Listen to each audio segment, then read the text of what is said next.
Hello सभी बच्चों को। आज हम इंग्लिश लिटरेचर का एक टॉपिक पढ़ने जा रहे हैं।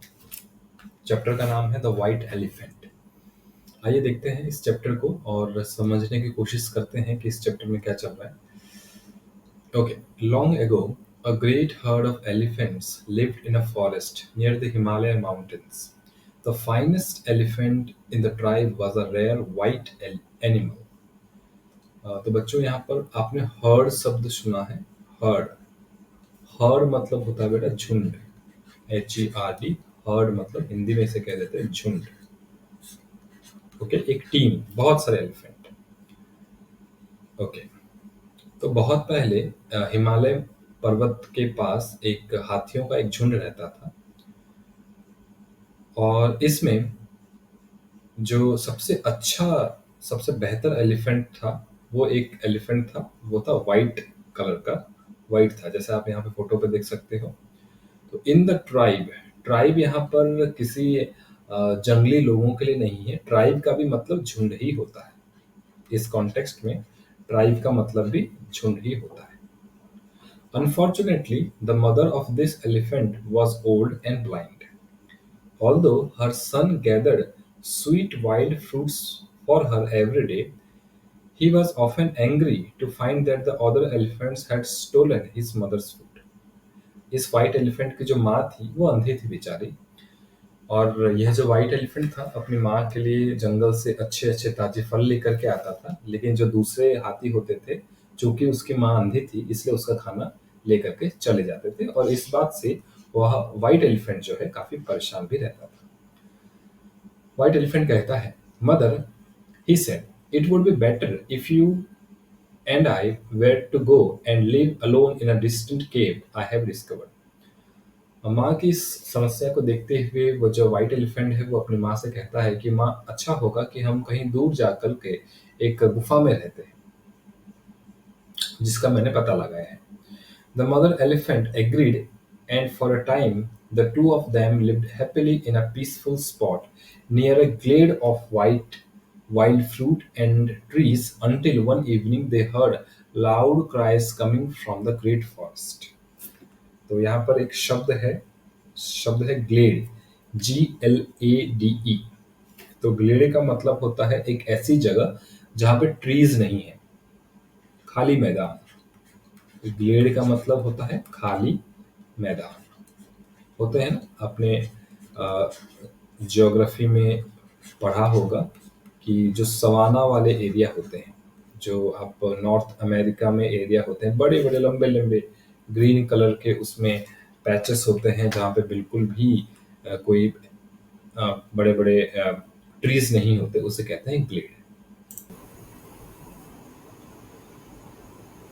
That is the voice of a man in distress, said the white elephant.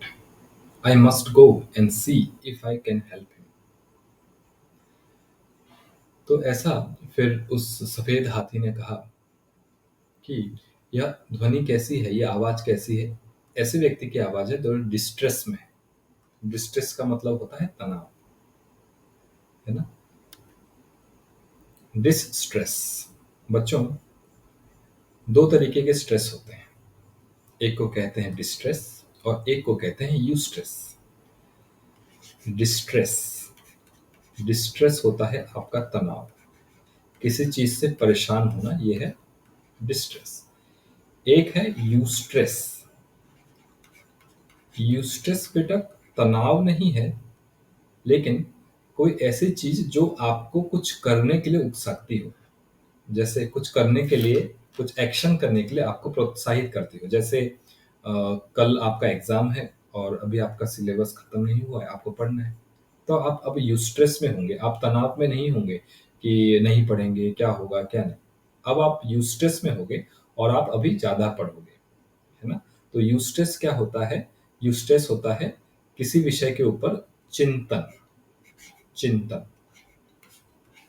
ठीक है, चिंतन। तो ऐसा उस सफेद हाथी ने कहा, और I must go and see if I can help him. मैं जाता हूं और जाकर देख के देखता हूं कि क्या मैं उनकी मदद कर पाऊंगा। जंगल से इस तरह की जो आवाजें आ रही थी उसको देख कर के दोनों डर तो गए थे। विशेषकर जो सफेद हाथी की अंधी माँ थी वो काफी डर गई थी और वो नहीं चाहती थी कि उसका बेटा वहां जाकर के देखे, क्योंकि पता नहीं झाड़ियों में कौन छुपा हो। Do not go my son, said his mother. I am old and blind, but I know the ways of human beings towards us. Your goodness will be rewarded by treachery. तो बच्चों, यहाँ पर सफेद हाथी की जो माँ है वो डरती है और कहती है कि तुम वहां मत जाओ, मैं तो अंधी हूँ।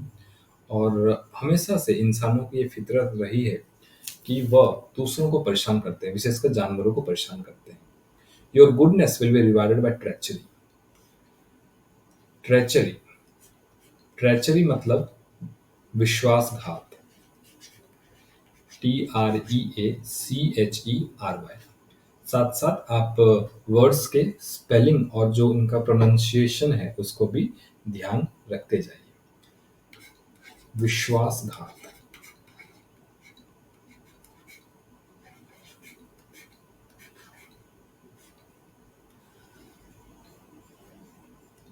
ओके, यहाँ नीचे इनके मीनिंग्स भी दिए हुए हैं। ग्लेड मतलब एक open place in a forest, जहाँ पे ज्यादा पेड़ पौधे ना हो। और ट्रेचरी मतलब an act of wilful betrayal. अब कहानी में आगे बढ़ते हैं। But the white elephant could not bear to think of anyone in trouble, and he hurried down to the lake in the direction of the cries, where he discovered a man who was a forester. लेकिन वो जो सफेद हाथी था वो अपने आप को रोक ना सका। वो वो उस जंगल से आने वाली जो आवाज है उसको सुनकर बड़ा व्यथित हो गया और वहां गया और जाकर के देखा कि वहां पर एक आदमी है जो कि एक फॉरेस्टर है। फॉरेस्टर मतलब जो जंगल की सुरक्षा करने के लिए सरकार जिनको नियुक्त करती है उन्हें फॉरेस्टर कहते हैं। Don't fear me stranger, he said, tell me how I can help you.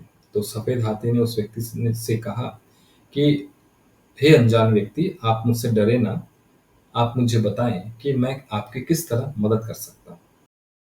Master told the white elephant that he had been lost for 7 days and nights and could not find his way back to Benares where he lived. तो उस forester ने कहा हाथी से कि मैं पिछले 7 दिन और 7 रातों से यहाँ पड़ा हुआ हूँ, यहाँ फंस गया हूँ, लेकिन यहाँ से मैं अपने जगह वे बैक, एक फ्रेज है, वे बैक टू बनारस, जहाँ मैं रहता हूँ वहाँ बनारस में वापस नहीं जा पा रहा हूँ। Climb on my back, said the elephant cheerfully, and I will carry you home. फिर हाथी ने बड़े खुश होकर के बड़े आनंद के साथ कहा कि आप मेरे पीठ पर बैठ जाइए, मैं आपको बनारस पहुंचा दूंगा। बच्चों, मेरा आपसे सवाल है, यहाँ पर चीयरफुली कौन सा पार्ट्स ऑफ स्पीच है? आप लोग मुझे कमेंट करके बताएं कि यहाँ पर चीयरफुली कौन सा पार्ट ऑफ स्पीच है। The elephant carried the man swiftly through the forest until they reached open country. Then he left him on the outskirts of the city before returning to his cave. वो सफेद हाथी ने उस आदमी को बड़ी सहजता के साथ, स्विफ्टली मतलब बड़े आराम से, एक स्मूथ गति के साथ, है ना, आराम से, ऐसा नहीं कि हड़बड़ी में उसको पहुंचाया, बड़े आराम से उसको अपने स्थान तक पहुंचाया और उसको outskirts, outskirts of the city मतलब सिटी के बाहर वाला जो इलाका होता है जहां सिटी खत्म होती है उसको बोलते हैं सिटी, उसको बोलते हैं आउटस्कर्ट्स। वहां पे उसको छोड़ा और वापस अपनी गुफा की ओर लौट चला।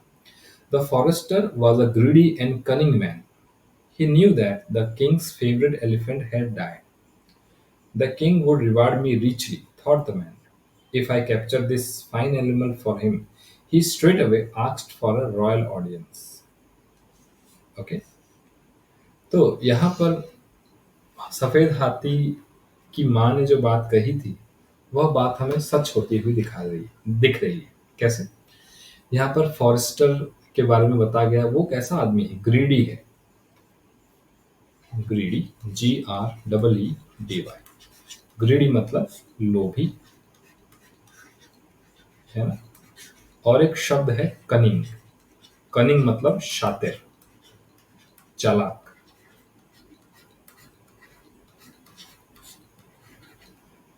उसने सोचा कि राजा का जो हाथी है वो तो मर गया है, मैं क्यों ना इस हाथी को राजा के को दे दूं और बदले में उनसे एक बड़ा मोटा पुरस्कार प्राप्त करूं। The king was delighted when he heard the description of the white elephant. I would love to possess such a fine creature.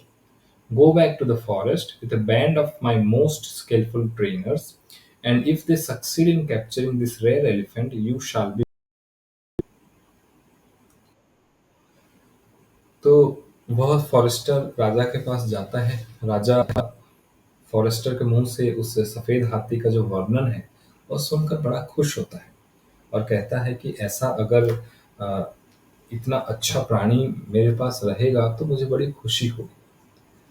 और फॉरेस्टर से कहता है कि जाओ, तुम जंगल में वापस जाओ और मेरे कुछ लोगों को लेकर के जाओ, मदद से उस सफेद हाथी को आप कैप्चर करके मेरे पास लेकर के आओ, मैं आपको उचित पुरस्कार दूंगा। यहाँ पर हमें एक शब्द देखना है, शब्द है बैंड। शब्द है बैंड। बैंड का भी मतलब ही होता है। बैंड मतलब एक ग्रुप। बैंड मतलब क्या है? एक ग्रुप, है ना? जैसे कि हमने शुरू में हर्ड के लिए पढ़ा था, ट्राइब के लिए पढ़ा। बैंड भी उनका एक सिनोनिम है ना? और रेयर, रेयर मतलब यहाँ पे एक शब्द है रेयर। रेयर, रेयर मतलब दुर्लभ। दुर्लभ, जो आसानी से मिलता नहीं, बड़ा मुश्किल होता है किसी चीज को जिसे प्राप्त करना, उसे कहते हैं दुर्लभ। The forester had cunningly noted landmarks while riding back to Benares, and he led the trainers to the lake where the white elephant was gathering bamboo stems for his mother evening meal. When the elephant saw the forester with a band of trainers, he knew he had been betrayed. Forester trainers को लेकर के उस जगह पहुंचता है जहां से हाथी ने उसे पिकअप किया था, क्योंकि जब वो बनारस लौट रहा था उस हाथी के साथ, तो उसने आने के राह को पहचान लिया था।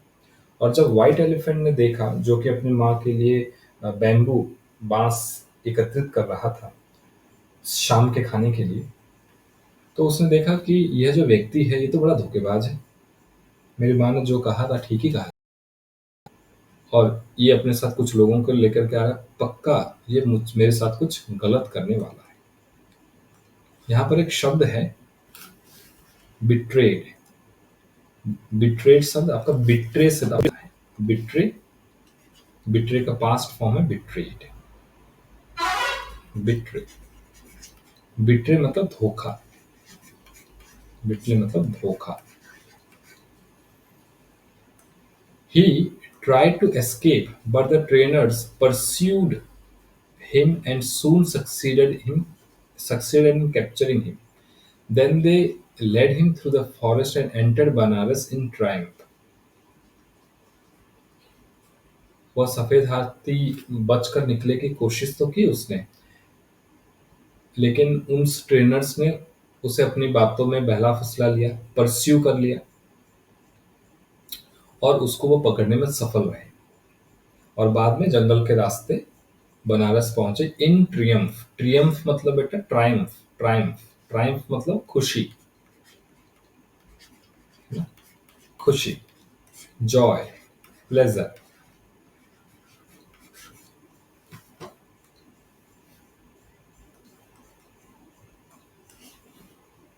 The poor mother elephant, waiting for her son to return, felt certain that he had been captured. सफेद हाथी की जो माँ है अपने बच्चे का इंतजार कर रही थी, लेकिन जब उसका बच्चा इतने समय तक लौटा नहीं तो वो भाप गई कि जरूर ही कुछ गड़बड़ हुआ है। What shall I do without him? She cried. Who will bring me food and led me to the lotus lake for water. वो मन ही मन सोचने लगी। यहाँ पर क्राइड का मतलब है जोर जोर से रोना है। एक है विपिंग, विप करना, विप मतलब आराम आराम से रोना, क्राई मतलब एकदम जोर जोर से दुख होकर के रोना। तो क्राइड मतलब जोर जोर से रोना। होता है ना, कभी कभी हम जोर जोर से रोने लगते हैं किसी कारण को लेकर के। मैं उसके बिना क्या करूंगी, अपने बेटे के बिना उसकी माँ क्या करेगी। कौन मुझे खाना लेकर के आएगा, कौन मुझे उस झील में ले जाएगा, उस पद्म झील में ले जाएगा, उस कमल झील में ले जाएगा जहां मैं पानी पी सकूंगी। ऐसा सोच करके वो जोर जोर से रोने लगी। The hurt of her son was equally heavy. What will she do without me? He thought, if only I had listened to her advice. वह सफेद हाथी भी उधर बड़ा दुखी था। वह भी मन ही मन सोचने लगा। उसका हृदय, उसका जो दिल था, उसका जो हार्ट था वो भारी होने लगा। जब भी हम रोने लगते हैं, दुखी होते हैं, तो आप लोग देख किया होगा आपने कि आपका जो दिल होता है बहुत भारी हो जाता है, बहुत भर जाता है। वह सफेद हाथी सोचने लगा, मेरी माँ क्या करेगी। अच्छा होता मैं उसकी बात मान लेता। In spite of his unhappy look, the elephant found favor with the king, who declared he would ride no other animal. The elephant's stable was richly decorated in his honor, and the king rode him in state through the city. वो हाथी, जो सफेद हाथी है, ये तो बड़ा दुखी था, लेकिन राजा से उसने बहुत सारे फेवर भी प्राप्त किए। फेवर मतलब वो राजा का बड़ा प्रिय हो गया। और राजा ने ये डिक्लेयर कर दिया कि और वो किसी हाथी पर नहीं बैठेगा, बस इसी सफेद हाथी पर बैठेगा।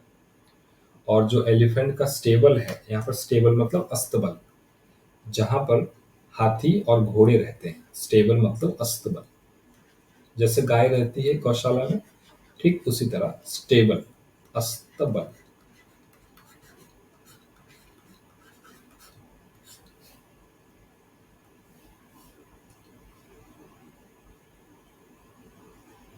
और उस वाइट एलिफेंट के लिए पूरे स्टेबल को, पूरे अस्तबल को अच्छे से सजाया जाता है। और उस व्हाइट एलिफेंट पर बैठ करके राजा पूरे शहर की परिक्रमा करते होंगे कि इस व्हाइट एलिफेंट को कितने अच्छे से सोने से सजा दिए गए हैं। राजा उसके ऊपर बैठे हैं और पूरे नगर की परिक्रमा कर रहे हैं। But a few days later, the trainers came to the king in great distress, saying, Your Majesty, the white elephant is very sick and will eat nothing. लेकिन कुछ दिनों के बाद जो ट्रेनर्स थे वो राजा के पास आते हैं डिस्ट्रेस में, तनाव में। हमने इसका मीनिंग पहले ही देख लिया था। और कहते हैं कि हे राजा, वो सफेद हाथी बड़ा बीमार है और कह रहा है कि वो कुछ भी नहीं खाएगा। The king hurried to the stable, and when he saw the elephant's look of despair, he said, Good animal, how you have changed. Why do you refuse to eat? Anything you wish will be granted to you. जब राजा अस्तबल पर पहुंचते हैं और हाथी को देखते हैं, और वो हाथी सभी प्रकार के आशाओं से मुंह मोड़ चुका था। डिस्पेयर, डिस्पर मतलब आप किसी प्रकार के आशा ना होना, निरुत्साहित हो जाना। यहाँ पर आप इसका हिंदी मीनिंग लिख सकते हैं, निरुत्साहित, निरुत्साहित। या फिर इसको आप लिख सकते हैं और आसान शब्द में, निराशा। निराशा में बैठा हुआ था वह सफेद एलिफेंट। और राजा कहता है, तुम ऐसे बदल कैसे गए, तुमने खाना खाना क्यों छोड़ दिया, बताओ तुम्हें क्या चाहिए, मैं सब कुछ ला करके तुम्हें दूंगा। आप लोग यहाँ पर जो सेंटेंस है, good animal, how you have changed, यह किस तरीके का स्टेटमेंट है, सेंटेंस है। क्या यह एफर्मेटिव है, क्या यह इंपरेटिव है, क्या यह इंटरोगेटिव है, क्या यह एक्सक्लेमेटरी है। अपने कमेंट जरूर बताना। आगे बढ़ते हैं कहानी में।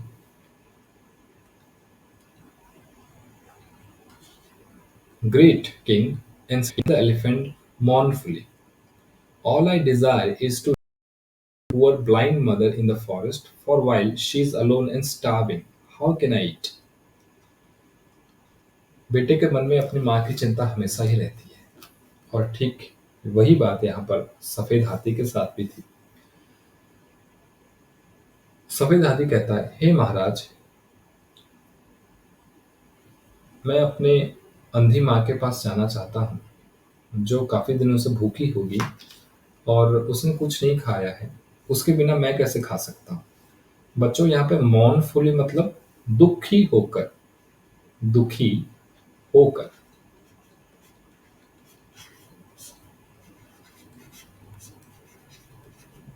और स्टार्विंग का मतलब बेटा, स्टार्विंग मतलब उपवास।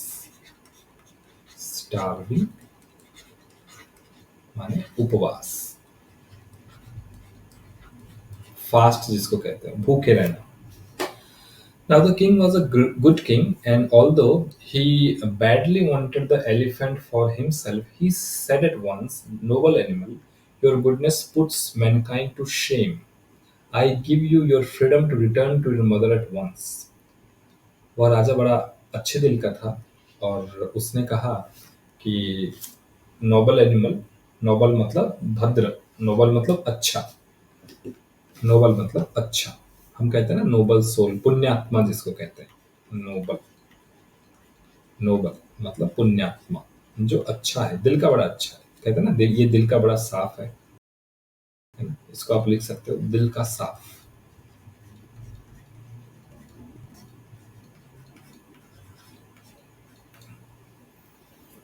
राजा कहता है, तुम्हारी अच्छाई ने मानवता को शर्मसार कर दिया। अभी तुरंत, इसी वक्त, एट वंस, इसी वक्त मैं तुम्हें तुम्हारी स्वतंत्रता देता हूं और तुम्हारे माँ के पास तुम्हें जाने की अनुमति देता हूं। ऐसा कहकर राजा उस हाथी को छोड़ते हैं। The elephant thanked the king with a loud trumpeting and left the city and went crashing through the forest. When he reached the cave, he found to his joy that his mother was still alive. क्योंकि उनकी माँ बूढ़ी थी, हो सकता है काफी दिनों से खाया ना हो। बड़ा चिंतित हाथी था, इसलिए वो फॉरेस्ट की तरफ क्रैश करता है, एकदम जल्दी जल्दी सारे पेड़ पौधे को टकराते हुए वो पहुंचता है। उससे पहले राजा को एक बड़ा सा सलाम ठोकता है, ट्रम्पेटिंग के साथ अपने सूंड को ऐसा ऊपर उठा करके आवाज करता है, और देखता है कि हाँ, मेरी माँ अभी जीवित है। Ah, my son, she, she said when he told her his story. You should have listened to me. Human beings have always brought harm to our race. जब माँ अपने बच्चे को देखती है तो बड़ी खुश हो जाती है और कहती है कि बेटा, तुम्हें मेरी बात सुननी चाहिए थी।